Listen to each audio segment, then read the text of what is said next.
Hola, ¿qué tal? Bienvenidas a este nuevo tiempo de aprendizaje, de enseñanza sobre el libro que nos ocupa, el libro de Proverbios. Un traje, vaya, que está hecho a la medida. Y hoy, en particular, hablaremos de dos opuestos que, si bien por naturaleza son los más opuestos, cabe que mencionemos algunos detalles de ello. Vamos a hablar sobre Dios versus el hombre. Si tienes por ahí tu pluma, tu cuaderno, va a ser bueno que lo tengas a la mano y que tomes nota también de algunos aspectos que vamos a revisar de manera comparativa. Va a ser muy importante. Así es que vamos a empezar. Elaboré un cuadro en el que podemos ver de manera comparativa, basado en el libro de Proverbios, cómo Dios se manifiesta y cómo de manera antagónica el hombre se presenta también. Leemos en Proverbios, para empezar, número 1, el tema central, la sabiduría. Y vemos que Dios es el autor de la sabiduría, mientras que el hombre es el receptor de esa sabiduría. Número 2, dice Proverbios 5:6 que el hombre es inestable en todos sus caminos, mientras que mismo Proverbios nos enseña en el capítulo 18, verso 10, que Jehová es nuestra torre fuerte. El hombre inestable, Dios nuestra torre fuerte.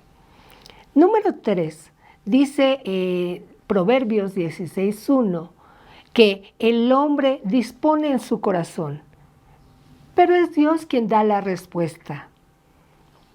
Número 4, dice, en un verso más adelante, en el Proverbio 16:2, que el hombre supone que sus caminos son limpios, pero la verdad es que es Dios quien pesa su espíritu. Esto mismo lo vas a encontrar más adelante en el capítulo 21, verso 2. Y si lo repite, es porque hay algo que aprender ahí. Número 5, dice que el hombre piensa su camino en Proverbios 16:9, pero es Dios quien endereza sus pasos. Me gusta lo que dice el capítulo 20, verso 27. Dice que del hombre dice que su espíritu es lámpara de Dios. Lámpara de Dios es el espíritu del hombre, ¿te acuerdas? Pero concluye diciendo, Dios escudriña su corazón. Y número 7, dice en el capítulo 20, verso 24, que el hombre no puede entender su camino, pero que de Dios son los pasos del hombre. ¿Te das cuenta lo supremo de Dios, lo finito de Dios, lo infinito de Dios, lo limitado del hombre? Este cuadro nos permite observar de qué manera contrasta la grandeza de Dios y la pequeñez del hombre. Pero vamos un poquito más adelante. Vamos a revisar el punto número 1. Dice que Dios es el autor de la sabiduría. ¿Y qué implicaciones tiene? ¿Cuáles son las funciones de un autor? La principal es que el autor hace crecer. ¿Qué quiere decir esto? Que si Dios es el autor de la sabiduría, entonces Dios es el único que nos puede hacer crecer en sabiduría. Otra implicación de que Dios sea el autor es que nos hace prosperar. Cuando tú vas al diccionario vas a encontrar que otro significado de autor es hacer prosperar. Quiere decir entonces que Dios es el único que nos hace empujar hacia adelante, eso es prosperar, ir hacia adelante en sabiduría. ¿Te falta? Pídesela. Él es el que te va a hacer prosperar, te va a lanzar hacia adelante. Número 3 también significa que da valor. El único que nos da valor a partir de su sabiduría es Dios, el autor de la misma. También dice el diccionario que ser autor es ser fuente. ¿Y qué decir de Dios, que es nuestra fuente? De hecho, que uno de los significados de Abba, Padre, es ese, fuente, y más que significados, funciones, es nuestra fuente. Y me encanta que es maestro. Autor significa ser maestro, porque si alguien te puede enseñar sabiduría, es el maestro, nuestro maestro. Nosotros sus alumnos, nosotros sus discípulos, y Él es el maestro, el que nos enseña. Él es el autor de la sabiduría y solamente el autor puede ser autoridad. Él es nuestra autoridad. Pero vayamos desde el principio, desde el principio fundamental. ¿Te acuerdas? Lo estudiamos en Proverbios 1:7. El principio de la sabiduría es el temor de Jehová. Y si bien es una verdad que identificamos mucho con Proverbios 1:7, es una verdad que encontraremos en Salmo 110, 111, verso 10, en Proverbios 9:10. Pero ¿sabes qué me llamó la atención? Que es un principio que encontramos en el libro más antiguo de la Biblia, que es el libro de Job. En Job 28 encontramos la verdad esencial, o sea, desde la antigüedad de los tiempos, desde que se tiene registro de la escritura de la Biblia, encontramos esta verdad. Voy a leer para ti Proverbios 28:20, que dice: ¿de dónde pues vendrá la sabiduría? ¿Y dónde está el lugar de la inteligencia? Y en el verso 23 dice: Dios entiende el camino de ella y conoce su lugar. Y en el verso 28 leemos: he aquí que el temor del Señor es la sabiduría y el apartarse del mal, la inteligencia.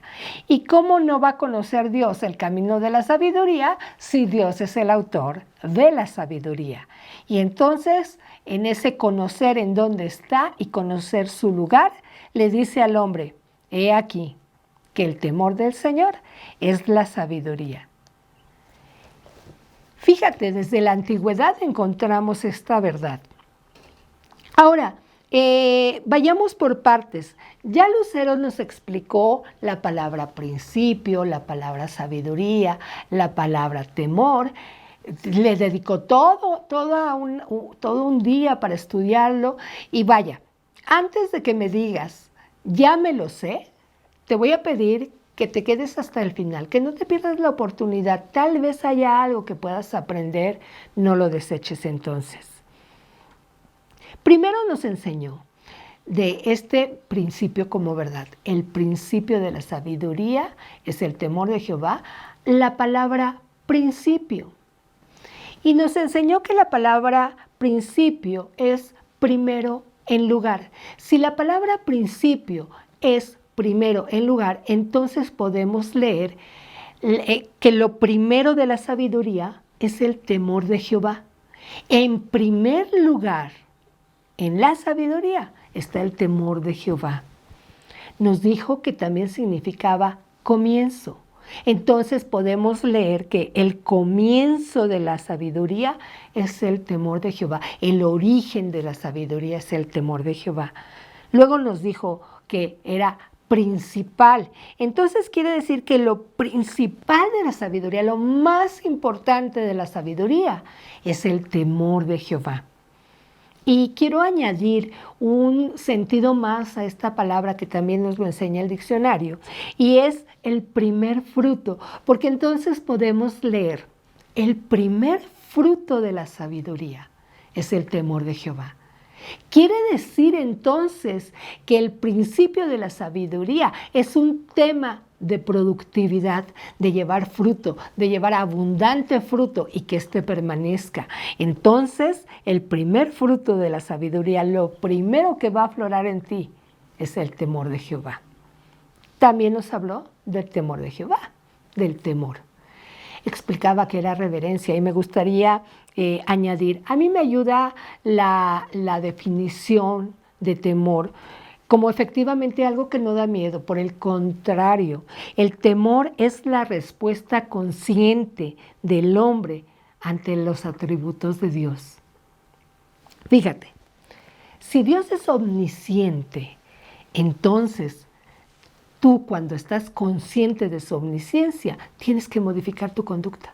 Porque donde quiera que te encuentres, a una puerta cerrada, aún en el desierto más recóndito, ahí está Dios.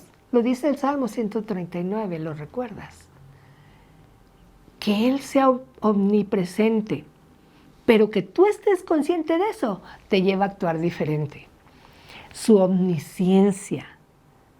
Si tú estás consciente de que Dios es omnisciente, entonces ya no le preguntas a alguien más, a tu amiga, a un familiar, ¿qué hago? Le vas a preguntar a quien todo lo sabe, el omnisciente, nuestro Dios. También el que tú reconozcas conscientemente y tengas presente que Él es omnipotente, te va a llevar a que no te doblegue ni la enfermedad, ni la necesidad, ni ningún tipo de circunstancia que te pueda aquejar, porque Él es el omnipotente, todo lo puede, solamente nuestro Dios. Y eso nos tiene que llevar a estar seguras. Su soberanía. Cuando tú entiendes que Él es omnisciente y que Él es soberano y que tú estés consciente de ello, te va a llevar a dejar de quejarte. Ya no le vas a decir a Dios, ¿por qué a mí? ¿Por qué no a fulanito de tal? Porque Él es soberano. ¿Te acuerdas que tanto en Corintios como en Salmos y a lo largo de toda la palabra leemos que Dios hace lo que Él quiere? Porque es soberano. Pero descuida, es soberano, pero también añade otro atributo y es el amor. Si tú estás consciente de que Dios es amor, te sabrías la más chiqueada, la más apapachada por Dios en sus brazos. Tu autoestima no sería la misma, te lo aseguro. Cuando tú te sabes amada por Dios, tu autoestima no sería la misma y vivirías sin temor, porque el perfecto amor echa fuera el temor. Entonces, te lleva a vivir segura. Y a mí lo que más me gusta es la idea de vivir chiqueada, consentida por Dios, saberme amada. Misericordia, un atributo más. El que tú puedas estar consciente de que Dios es un Dios misericordioso, te quita toda condenación, ¿sabes? Ya no voltearías a Dios diciendo, es que fue mi culpa, es que fui yo. No, voltearías tus ojos a Dios y sabrías que en Él hay perdón y favor. Y eso te llevaría también a perdonar, ¿sabes? Ya no tendría que ver con merecer, no merecer, tener que basarte en tus propias obras o lo que tú has hecho o lo que no has hecho. Tendría que ver todo con que Dios es misericordioso. ¿Te das cuenta cómo el temor es la respuesta consciente del hombre ante los atributos de Dios? Claro que en consecuencia tu respuesta es honrarlo, adorarlo, crecer en fe por quien es Él. Y vamos al tema que nos ocupa, al de la sabiduría. Hablar de la sabiduría tiene que ver también, sí, con el hecho de que lo leímos en Job, lo retomamos en Salmos, lo encontramos en Proverbios, en Eclesiastés también hay una mención muy, muy cercana. Pero me gustaría que pudieras observar el siguiente cuadro. Vamos a revisar de manera comparativa qué es la sabiduría en el Antiguo Testamento, Proverbios, Salmos, Eclesiastés, Job, porque son parte del Antiguo Testamento. Y vamos a ver de manera comparativa cómo la palabra sabiduría cambia de significado en el Nuevo Testamento. Si tú puedes observar entonces, la sabiduría en el Antiguo Testamento significa conocimiento, entendimiento, inteligencia, ciencia. Eso es lo que aprendimos. El principio de la sabiduría es el temor de Jehová. Pero esto empieza a ponerse más emocionante en cada momento. Observa, por favor, no pierdas detalle.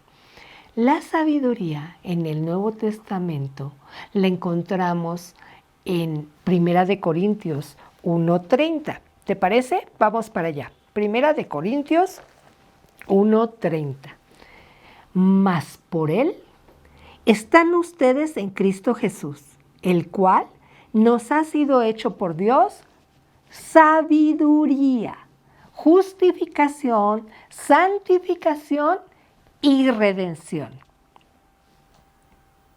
¿Te das cuenta? Es en Cristo en donde la sabiduría nos pertenece, porque efectivamente en el Antiguo Testamento la sabiduría es algo muy profundo, es muy elevado, el conocimiento de Dios. Pero ¿en qué momento y de qué forma podemos pasar de algo tan abstracto como es el conocimiento de Dios a algo tan concreto y tan vivencial como es la sabiduría de Jesucristo? Vamos a observar este cuadro nuevamente. En Jesucristo, por Dios, tenemos y es la sabiduría. La sabiduría tomó forma en Jesucristo. Es por Jesucristo que el conocimiento que tenemos de Dios se volvió eso, práctico, vivencial, de todos los días, de cada minuto, de cada día, de cada hora, despierta, dormida. Jesucristo es nuestra sabiduría. Fíjate, dice que la sabiduría en el Nuevo Testamento significa habilidad. ¿Observas? Es en Cristo que soy hábil para hacer lo que necesito hacer. ¿Te das cuenta? Todo lo que necesites, la habilidad que necesites, la encontrarás en Jesucristo. Soy una mujer diestra porque su sabiduría me lleva a la necesidad de capacitarme. No me quedo como algo que va a llegar solo. No es así, no funciona así. Te va a llevar la sabiduría de Jesucristo, al entendimiento de que debes de capacitarte y adquirir esa destreza. Dice que la sabiduría en el Nuevo Testamento también significa experiencia. Yo experiencia la asocio con caerme y levantarme, aprender de caídas y levantadas, como dice la palabra justo en Proverbios, ¿te acuerdas? 7 veces cae el justo y vuelve a levantarse. Dice que la sabiduría en el Nuevo Testamento también significa prudencia. No en vano hemos aprendido en estos días y en estos martes acerca de la prudencia en el libro de Proverbios, de sus ventajas, de aprender a ser prudentes. Ahora entiendo la importancia de ser prudente, entiendo la importancia de hablar cuando debo de hablar, de callar cuando debo de callar, de dirigirme correctamente con los que me rodean. Y dice también que la sabiduría es ingenio. Ah, caray, hablar de ingenio es como ya un tema un poquito más grande, más alto. Yo puedo observar el ingenio, ¿sabes?, en una mujer en que hace mucho con poco. Tú debes de saber del tema. Cocinas teniendo muy poco en la alacena y resuelves manjares. La gente ni lo nota, tu familia ni lo nota. Eso requiere de ingenio, pero en general hacer más con menos. Eso habla de una buena administración. Y ese ser ingeniosa se refleja en todo lo que haces. Tú eres una mujer ingeniosa porque tienes a Jesucristo. También dice que la sabiduría significa cordura. Solamente en Cristo puedo entender la prudencia, sí, pero la discreción y la sensatez. Tú y yo somos mujeres sensatas, mujeres cuerdas. También habla de erudición. ¿Te acuerdas que Pablo lo retoma justo hablando de la sabiduría? No es que seamos competentes por nosotros mismos.